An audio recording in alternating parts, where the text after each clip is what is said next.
Po ulit dito sa may old way of transportation na kung tawagin natin is Calesa.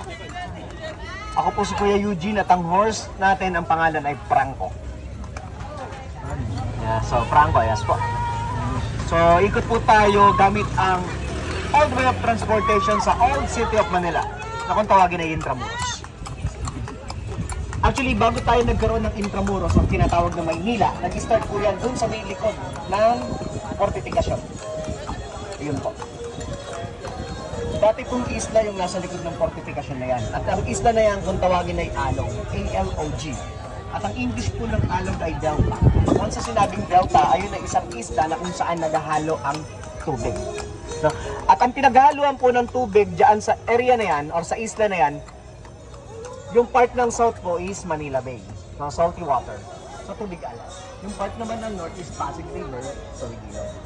So yung alat at yung ilog, naghalo yung tubig, kaya yung isla tinawag na alog.